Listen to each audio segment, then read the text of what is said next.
예배를 준비하시며 찬송가 425장 함께 찬양 드리시겠습니다. 425장입니다.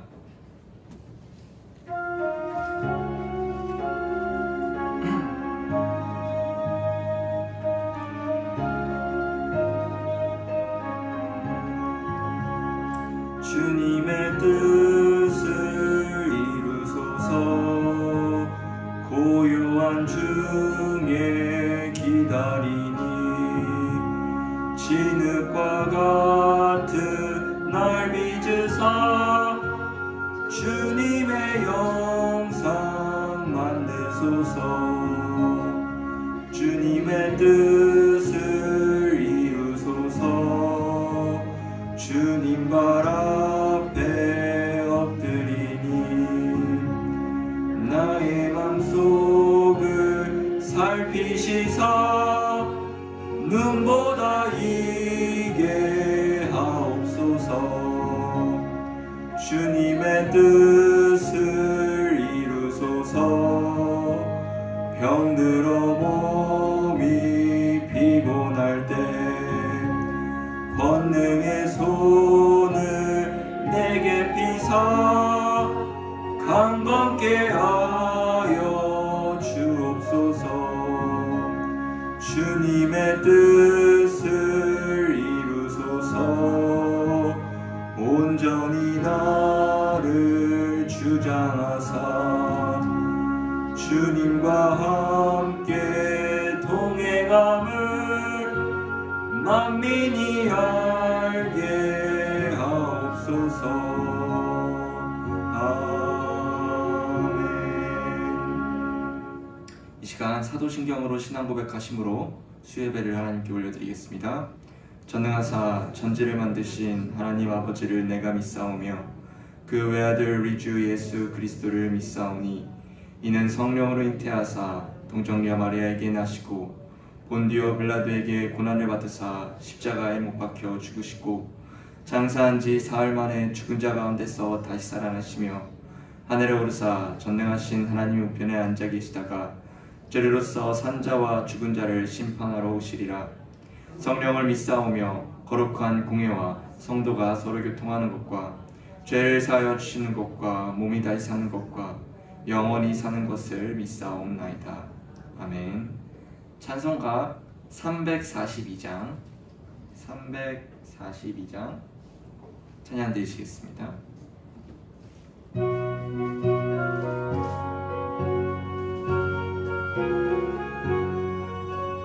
너 시험을 당해 죄 짓지 말고 너 용기를 다해 곧 물리치라. 너 시험을 이겨 새 힘을 얻고 주 예수를 믿어 늘 승리하라. 우리 구주의 힘과 그의 위로를 빌라. 주님 내 편에 서서 항상 도우시리. 내 친구를 삼가 잘 선택하고 너행을 삼가 늘 조심하라. 너 열심을 다해 늘 충성하고 온 정성을 다해 주 봉사하라. 우리 구주의 힘과 그의 위로를 빌라. 주님 내 편에 서서 항상 도우시리. 잘 이기는 자는 상 받으리니 너 낙심치 말고 늘 전진하라. 내 구세주 예수 힘 주시리니 주 예수를 믿어 늘 승리하라. 우리 구주의 힘과 그의 위로를 빌라. 주님 내 편에 서서 항상 도우시리. 이 시간 우리 잠시 기도하기 원합니다. 예배를 위하여 기도하기 원하는데요. 이 시간 우리의 마음 가운데 성령 하나님 함께 하셔서 이 예배 가운데 우리가 말씀을 듣고 말씀을 우리가 함께 듣고 나눌 때에 정말 그 말씀 가운데서 우리의 생명이 정말 주님께로 나아갈 수 있는 그 말씀 될 수 있도록 도와주시옵시고, 우리의 눈과 귀가, 우리의 마음이 열려 하나님께 온전히 이 예배를 올려드릴 수 있도록 우리 다 같이 드리시겠습니다. 기도하겠습니다. 하나님 아버지 감사합니다. 오늘 이 시간 우리가 주님 앞에 나와 온전히 주님께 예배드리러 나왔습니다. 주님 마음 가운데 주님 함께하여 주셔서 오직 온전히 주님만을 예배드리기 원합니다. 주님 말씀을 통하여 주님을 깊이 알아가기 원하오며, 말씀을 통하여 주님의 함께하심을, 주님의 살아계심을 느끼기 원하오니 주여 이 시간 말씀 가운데 거하여 주시옵시고, 우리가 말씀을 들을 때에 우리의 마음 가운데 주님의 그 살아 계심이, 주님의 그 사랑과 은혜가 풍성히 넘쳐날 수 있도록 도와주시옵소서. 주님 비록 피곤하고 힘들 수 있겠지만 정말 우리가 주님 앞에 나왔사오니 주여 이 발걸음도 주님께서 인도하여 주셨고, 우리가 온전히 주님께 예배하러 나왔사오니 오직 이 예배 가운데 주님이 우리 주인공 되어 주셔서 오직 주님만을 예배드리며 주님의 영광만을 위해 나아갈 수 있는 자들 될 수 있도록 주여 도와주시옵소서.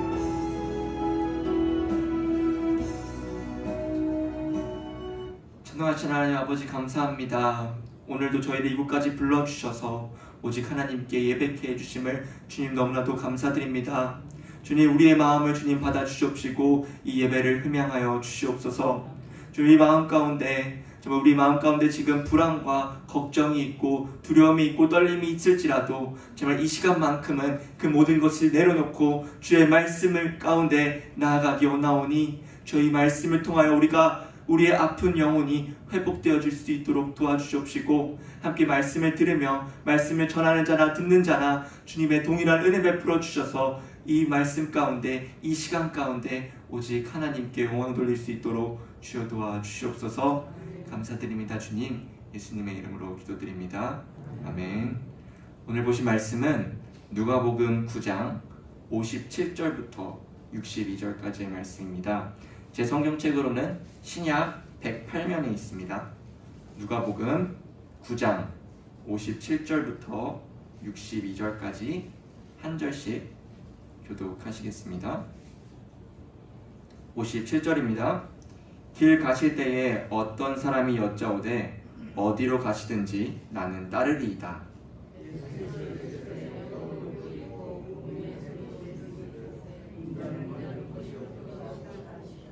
또 다른 사람에게 나를 따르라 하시니 그가 이르되 나로 먼저 가서 내 아버지를 장사하게 허락하옵소서.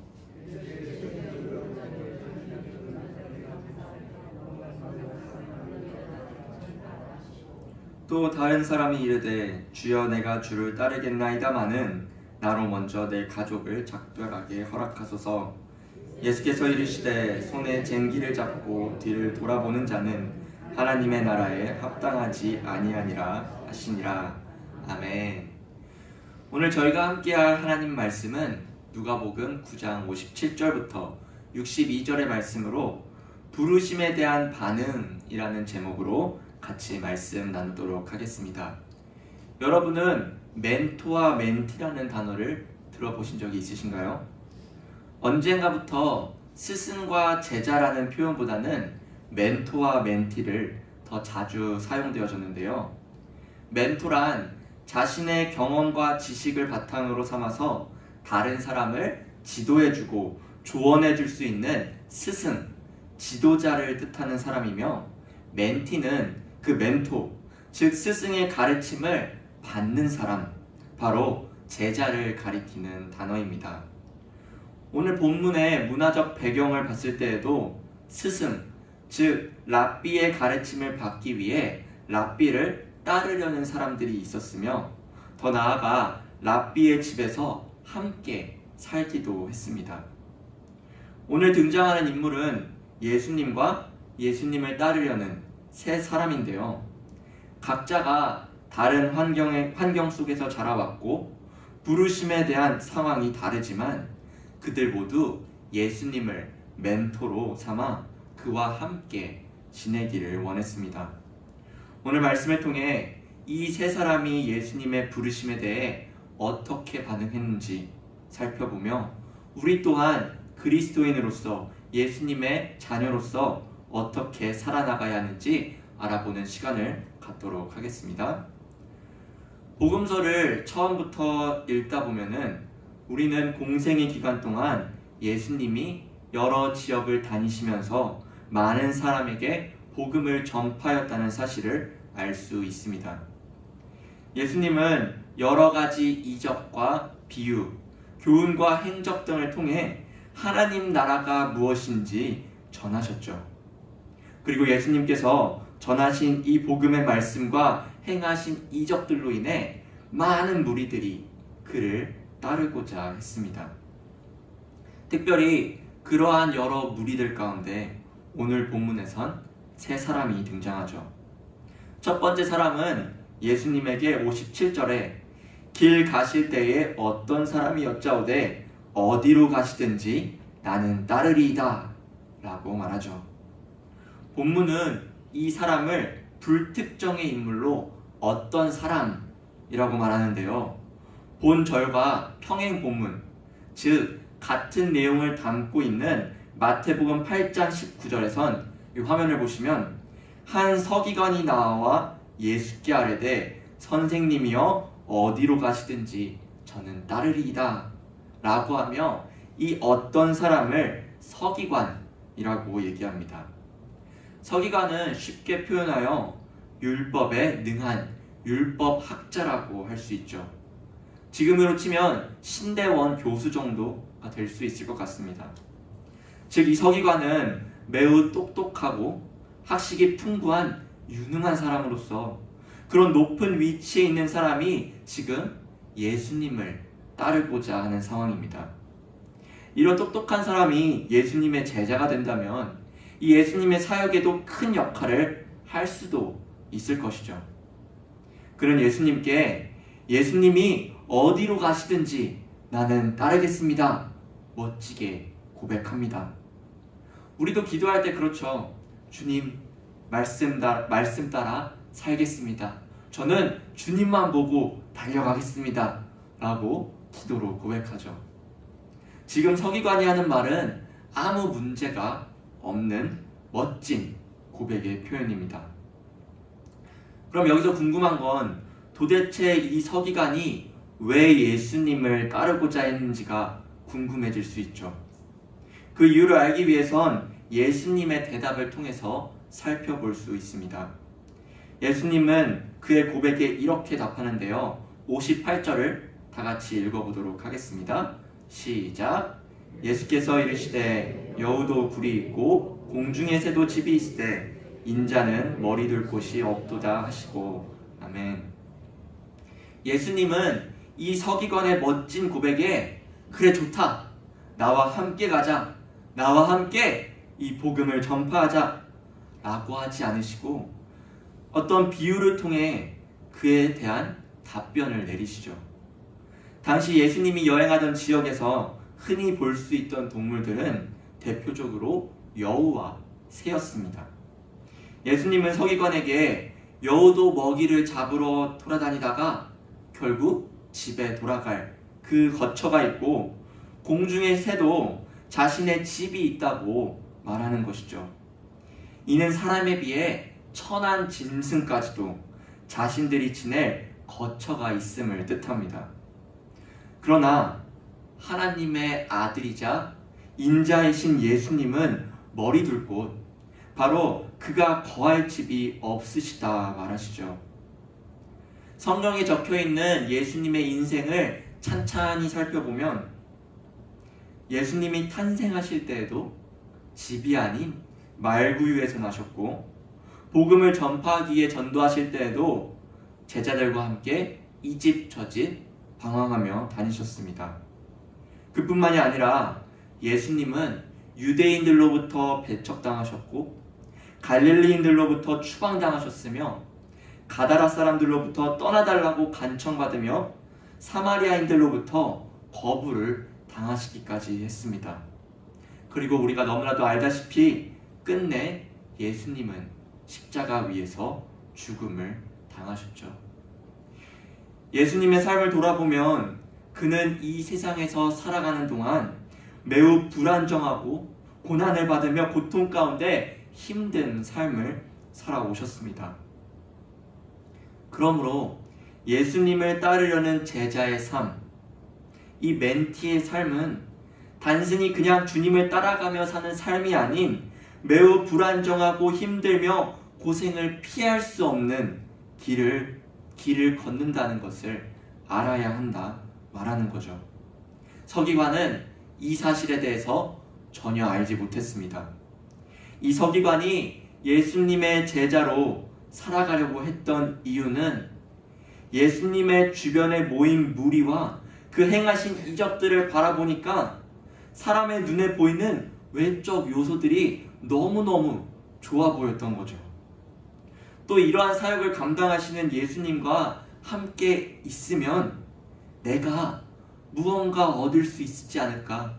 예수님과 함께 다니면 내가 어떤 좋은 일이 생기지 않을까? 이득을 챙기기 위해서 예수님의 제자가 되기 원했던 것이죠. 그가 생각하던 예수님의 멘티가 된다는 것은 전혀 다르다는 것을 예수님은 이 비유를 통해 보여주고 있습니다.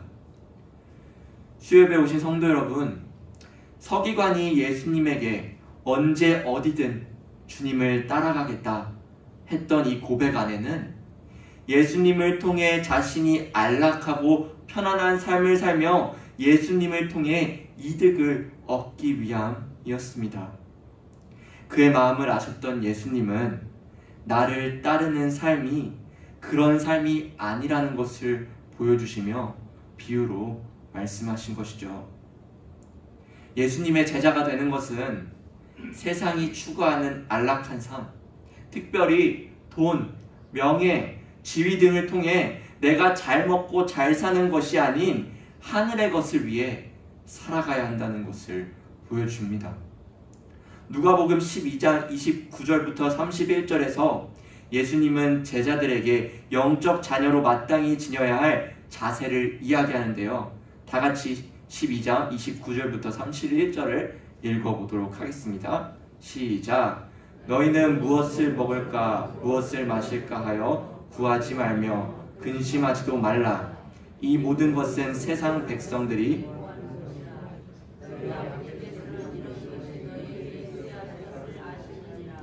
다만 너희는 그의 나라와 구하라. 그리하면 이런 것들을 너희에게 더하시리라.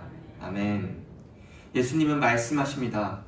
세상 백성들이 구하는 세상 것보다는 하나님의 나라를 위해서, 복음을 위해서 살아가는 말을 하고 계시죠. 예수님을 따르는 제자의 삶은 편하고 좋은 흔히 말하는 꽃길만 걷는 것이 아니며 무언가를 얻기 위해서 봉사하고 헌신하는 삶이 아니라는 것을 알 수 있습니다. 예수님을 나의 멘토로, 나의 스승으로 따르는 사람들은요, 때론 남을 위해 자신이 희생되고 남을 위해 나의 것을 포기해야 하는 상황이 생길 수도 있어요. 남이 하지 않는 일, 그걸 내가 해야 할 수도 있고요. 내가 아무리 열심히 헌신하고 봉사해도 아무도 알아봐주지 못할 때도 있을 거예요. 그 길이 때론 힘들고 험난한 길이 될 수 있고 세상 사람들에게, 주님을 알지 못하는 자들에게 질타를 받을 수도 있죠. 그러면 왜 이렇게 힘들고 어렵고 낙심되는 이 상황에서 왜 예수님을 믿는지, 왜 예수님을 따르기 원하는지는 세상이 말하고 추구하는 것들을 우리는 얻을 수 없겠지만 예수님의 멘티로 살아갈 때 주님께서 베푸신 그 십자가 은혜 가운데서 세상을 이겨낼 수 있고 주님 주시는 참된 평안, 샬롬을 누리며 천국에 대한 소망을 가지고 나아갈 수 있기 때문입니다. 마태와 달리 오늘 누가복음의 저자 누가는 예수님을 따르려는 이 첫 번째 사람을 어떤 사람이라고 칭하고 있음을 보았죠. 이는 마태처럼 율법 학자라는 특정한 직업 외에 불특정 다수 한 사람으로서 이 어떤 사람은 바로 나를 칭할 수 있겠죠. 누가는 이 첫 번째 사람을 어떤 사람이라 말하며 나를 향해 질문하고 있는 것입니다. 너는 세상이 추구하고 있는 바를 바라보며 교회를 다니고 예수님을 믿는다고 하는 건지, 아니면 십자가 복음을 위해 교회를 다니고 예수님에게 받은 사랑에, 예수님에게 받은 그 은혜에 반응하여 너가 주님을 믿고 있는지 예수님은 질문하고 계시는 겁니다. 여기에 계신 우리 모든 성도 여러분은 주님을 따르는 자들로서 비록 그 길이 험하고 어렵더라도 하나님 나라를 위해 달려가시는 주의 일꾼들 되시기를 주님의 이름으로 소망합니다. 그 다음은 이제 두 번째 사람인데요. 누가복음 9장 59절을 보시면 이번에는 아까와는 달리 예수님이 먼저 이 두 번째 사람에게 나를 따르라 말씀하십니다. 그러나 이 사람은 곧바로 예수님을 따라가지 않고 먼저 자기 아버지의 장례를 치르게 해달라고 요청하지요. 당시 유대인의 문화를 보면은 이건 아주 당연한 일입니다. 왜냐하면 유대 전통에서 부모를 공경하는 것은 가장 큰 계명 중 하나이기 때문이죠. 자식된 도리로서 장례식에 참여하는 것은 마지막 효도였으며, 랍비의 가르침을 살펴보면 사랑하는 사람에 대한 예우를 갖춘 장례식의 준비는 종교의식의 참여와 율법 공부를 포함한 그 어느 행사보다 우선권을 지녔다라고 말합니다.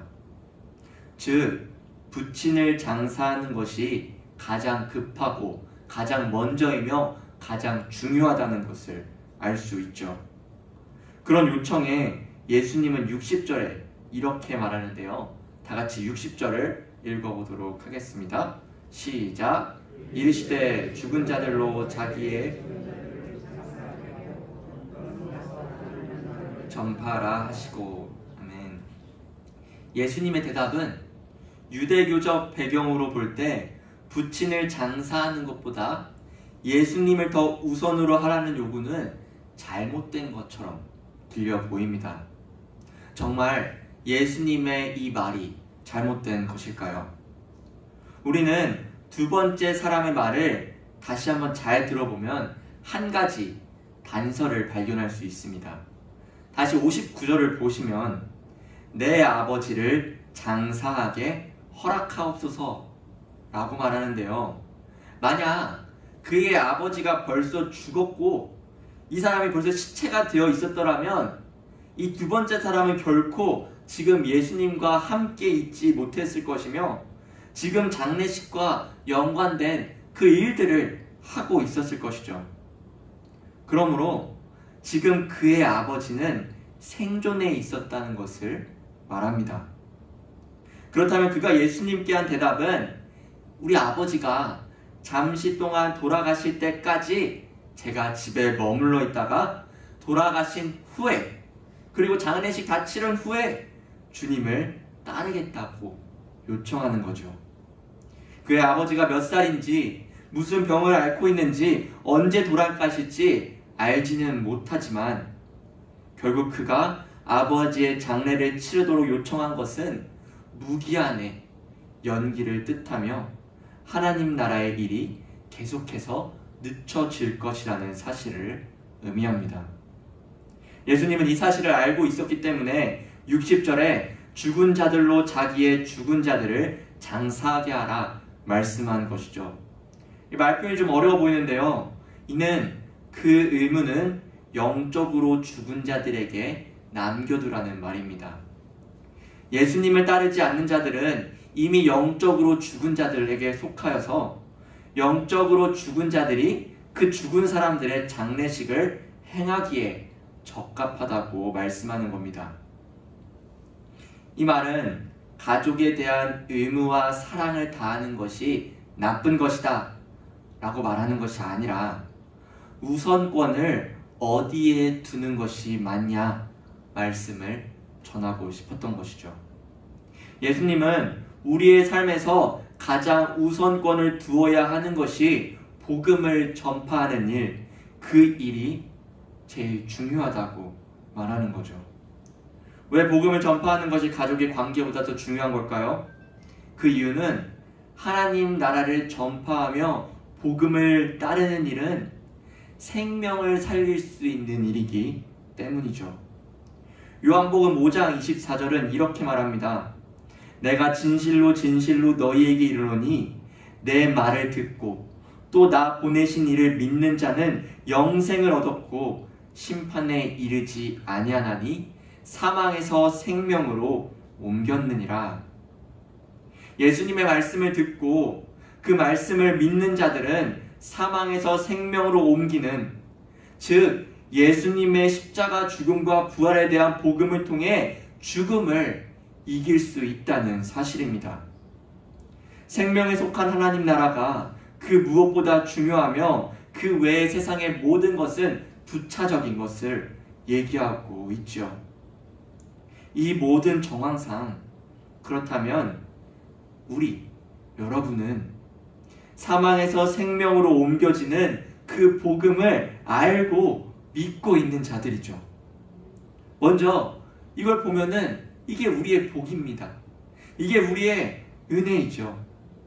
그런데 우리는 여기서 멈춰서 하나님 나라를 위해 계속해서 한 걸음 한 걸음 나아가야 한다는 사실을 잊지 말아야 합니다. 내가 가지고 있는 이 복음, 나만 갖고 나만 구원받으면 돼가 아니라 내가 세상에 나아가 주님을 알지 못하는 자들, 잃은 양들, 교회에 나오고 싶어도 못 나오는 자들을 위해 내가 이 복음을 가지고 이 구원의 기쁨을 가지고 나아가야 한다는 것을 주님은 말하고 계시는 것입니다. 결국 두 번째 사람도 자신의 삶의 우선권이 하나님 나라가 아니었기 때문에 그도 예수님을 따르지 않았을 것이라 말합니다. 그에게 있어 삶의 중심은 하나님 중심이 아닌 사람 중심이었고 가족 중심이었으며 그것은 예수님 따르는 자의 길이 아니라는 것을 보여줍니다. 이제 마지막 세 번째 사람을 보기 원하는데요. 이 사람은 61절에 첫 번째 사람과 같이 자신을 희생하며 주여 내가 주를 따르겠나이다 말합니다. 그러나 거기서 끝나는 것이 아니라 그 뒤에 덧붙여진 말이 있죠. 주를 따르겠나이다만은 나로 먼저 내 가족을 작별하게 허락하소서 라고 말하죠. 가족에게 작별 인사할 시간을 달라고 요청하고 있는 겁니다. 이 요청은 구약 성경에서 제자 엘리사가 스승 엘리야에게 부름을 받고 나서 반응한 것과 평행, 즉 같은 내용을 담고 있는데요. 다 같이 열왕기상 19장 19절부터 21절을 읽어보도록 하겠습니다. 시작. 그가 12겨릿소를 앞세우고 밭을 가는데 자기는 12째 겨릿소와 함께 있더라. 엘리야가 그리로 건너가서 겉옷을 그의 위에 던졌더니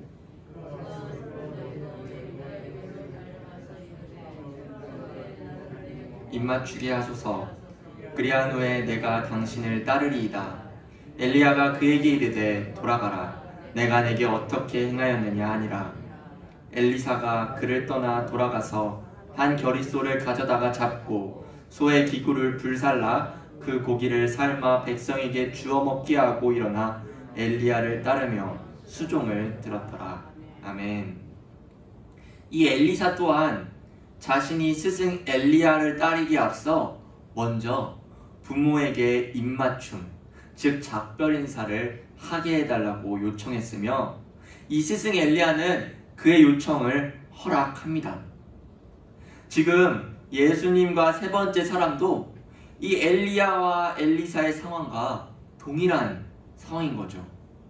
세 번째 사람도 가족과 작별 인사를 하고 주님을 따르겠다고 말한 것입니다. 작별 인사를 하고 나 주님 안 따를 거라 얘기하는 게 아니라 나 주님 따르겠는데 우선 작별 인사는 하게 해달라 말하는 것이죠. 이 사람의 요청은 엘리사와 큰 차이가 없으며 전혀 문제없어 보이는 타당한 이유처럼 보입니다. 그러나 예수님은 사람이 볼 수 없는 것을 보실 수 있으시며 사람의 생각과 그 마음을 감찰하시는 분이죠. 예수님은 알고 계셨습니다. 그의 말과 그의 마음이 다르다는 것을 말이죠. 예수님의 대답은 62절에 나와 있습니다. 62절을 다 같이 읽어보도록 하겠습니다. 시작. 예수께서 이르시되 손에 쟁기를 잡고 뒤를 돌아보는 자는 하나님 나라에 합당하지 아니하니라 하시니라. 아멘. 예수님 당시 손에 쟁기를 잡고 뒤를 돌아본다, 이 말은 오래전부터 내려온 하나의 격언이었습니다. 이는 중요한 일을 하고 있는 상황에 그것을 집중하지 않고 다른 일을 하는 것은 현명하지 못하다는 뜻이죠.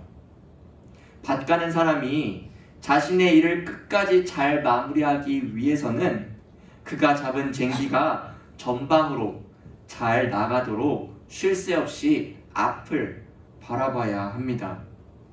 뒤를 돌아보며 쟁기질을 한다면 밭고랑을 반듯하게 일직선으로 낼 수 없음을 의미하죠. 즉 지금 예수님은 이 표현을 사용하시며 손에 쟁기를 잡고 뒤를 돌아보듯 예수님을 바라보며 뒤를 돌아보는 자는 하나님 나라에 합당하지 않다고 말씀하시는 것이죠. 더 깊이 들어가면 세상의 미련을 저버리지 않고 주님을 따른다면 언젠가 그는 뒤를 돌아볼 것이며 밭은 곧게 갈리지 않을 것입니다. 따라서 예수님의 제자로 살아가는 것은 단순히 구원받는 것만으로 끝나는 것이 아니라 계속해서 주님과 동행함, 하나님 나라의 일에 온전히 온 마음 다해 기울어야 한다는 것을 나타내지요. 세 번째 사람이 가족에게 작별 인사를 하고 예수님을 따르려는 이 모습은 결국 예수님을 따르기 이전의 가치관과 생활 방식에서 벗어나지 않았다는 것을 의미합니다. 이 세상 것에 얽매 있고 빠져 있는 자들은 뒤를 돌아보는 자들로서 이들은 다른 마음을 품고 하나님께 온전히 헌신할 수 없는 사람들인 것이죠. 예수님이 이 사람에게 원하는 것은 온전한 충성으로서 예전 것, 예전에 버릇들, 예전에 가지고 있던 것들은 내려놓고 한평생 자신과 예수님 자신과 동행하는 삶을 살기 원했던 것이죠. 매일의 삶 가운데 예수님을 바라보며 그의 말씀 가운데 거하고 세상의 기준이 아닌, 세상의 가치관이 아닌 하나님의 말씀을 기준으로 의의 열매를 맺으며 살아가기 원했습니다.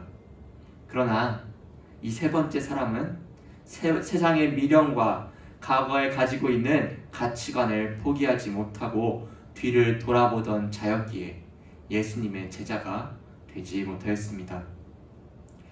사랑하는 여러분, 오늘 우리는 예수님의 부르심에 대한 반응을 이 세 사람을 통해 살펴보며 예수님을 따르다는 것은 나의 것을 포기하면서까지 주를 위해 살아가야 한다는 것과 삶의 우선순위가 하나님 나라의 복음을 위해서 나아가야 한다는 것, 그리고 세상의 미련을 내려놓고 온전히 하나님만 바라보는 것임을 우리가 나누었습니다.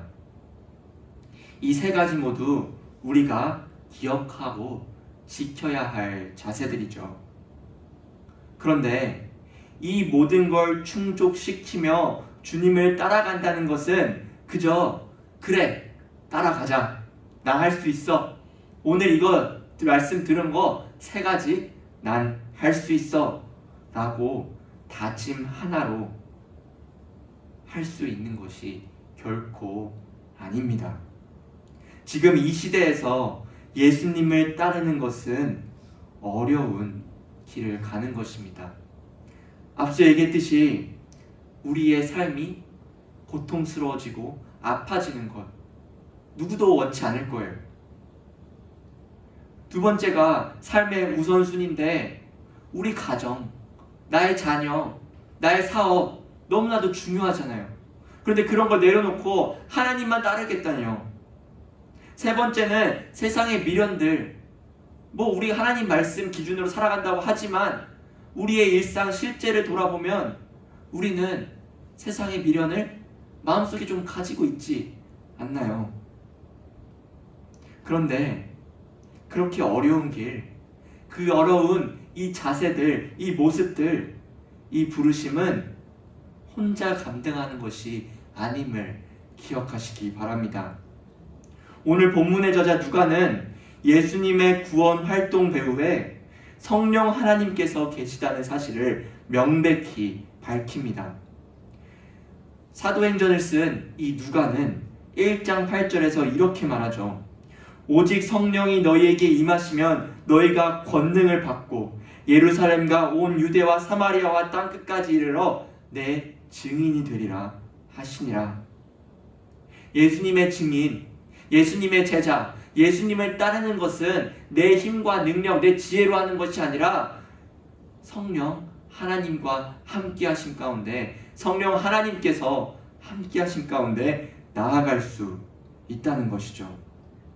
하나님께서 주관하시는 구원 계획의 성취에서 성령 하나님의 적극적인 역할이 있다는 것입니다. 우리는 세상이 강하다는 것을 알아야 합니다. 우리는 세상이 우리에게 겁을 주고 위협할 수 있다는 것도 알아야 하죠. 세상의 유혹과 시험을 내 힘으로, 내 의지로 이겨내기란 쉽지 않습니다. 그러므로 세상에 흔들리지 않고 나아갈 수 있는 유일한 길은 성령 하나님을 의지하며 살아간다는 사실이며, 감사와 순종으로 주님의 부르심에 나아가기를 계속해서 기도해야 한다는 것입니다. 부족하고 작은 나를 하나님의 자녀로 부르셨습니다. 우리는 그런 하나님의 신실하심을 믿고 나아가야 하죠.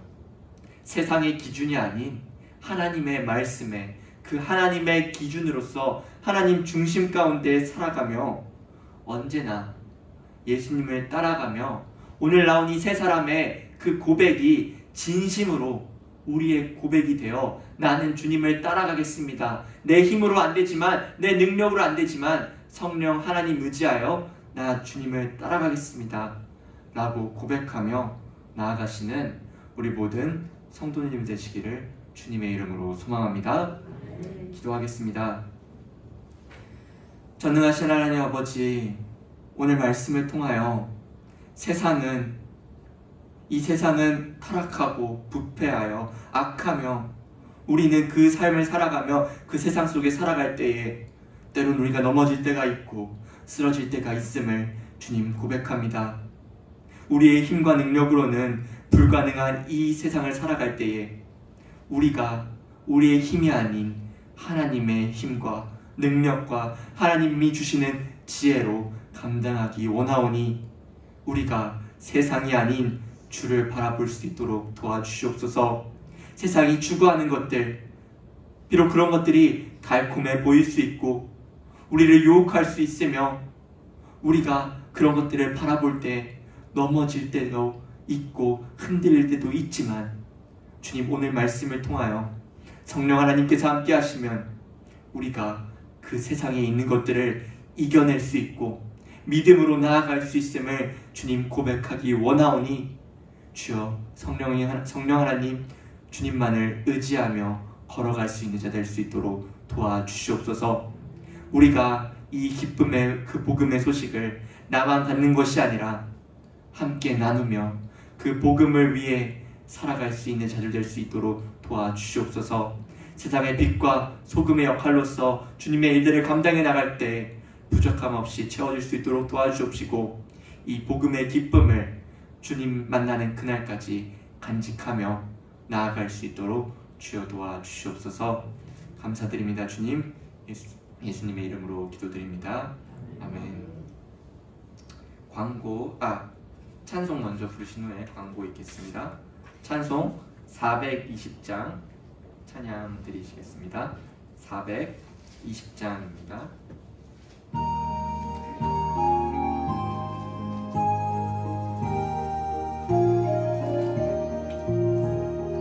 너 성결케 위해 늘 기도하며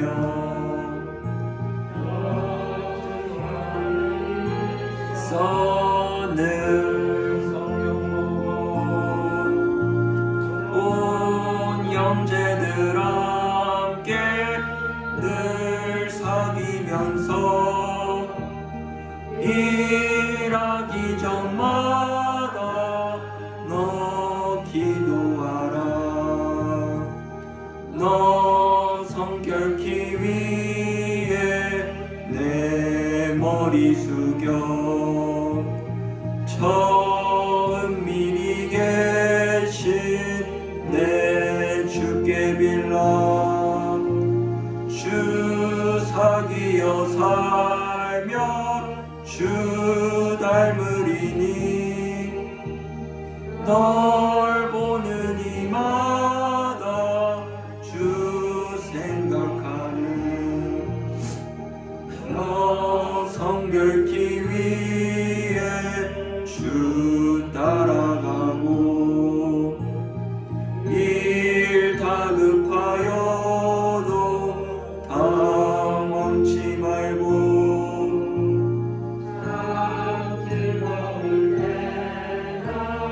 또 슬플 때나 너 주님만 믿고 늘 따라가라. 너 성결케 위해 늘 기도하며 내 소원을 주께 다 맡기어라. 너 성령을 받아 주 섬겨 살면 저 천국에 가서 더 잘 섬기리. 네, 광고 있습니다. 금요기도회는 특별 새벽기도회로 대신합니다. 계속해서 전교인 특별 새벽기도회가 진행 중에 있습니다. 새벽 5시 30분에 본당에서 드리오니 이제 목, 금, 토 3일 남았으니 많은 참석 바랍니다. 그리고 이번 주 토요일부터 주일까지 영아부 여름 성경학교가 있으니 영아부 아이들을 위해서, 선생님들을 위해서, 그리고 김 목사님을 위해서 기도 부탁드립니다. 헌금 기도하신 후에 주기도문 하심으로 수예배를 마치겠습니다. 하나님 아버지, 오늘 이 시간 주님 앞에 나와 이렇게 예배하고 이렇게 말씀을 듣게 해주신 그 은혜에 주님 감사합니다. 주님, 예배에 나올 때에 우리가 정성스럽게 주님께 예물을 드립니다. 주님, 예물을 드리는 가운데 우리의 마음을 주님 드리기 원하오니 이 예물을 드리는 우리 마음을 기뻐 받아주시옵시고 이 예물을 통하여서 하나님의 나라와 그의 뜻을 구할 수 있도록 도와주시옵소서.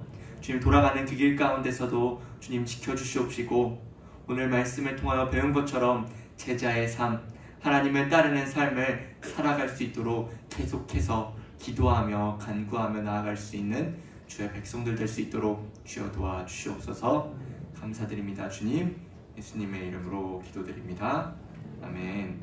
하늘에 계신 우리 아버지여, 이름이 거룩히 여김을 받으시오며 나라에 임하옵시며 뜻이 하늘에서 이루어진 것 같이 땅에서도 이루어지이다. 오늘날 우리에게 일용할 양식을 주옵시고 우리가 우리에게 죄 지은 자를 사하여 준 것 같이 우리 죄를 사하여 주옵시고 우리를 시험에 들게 하지 마옵시고 다만 악에서 구하옵소서. 대개 나라와 권세와 영광이 아버지께 영원히 있사옵나이다. 아멘.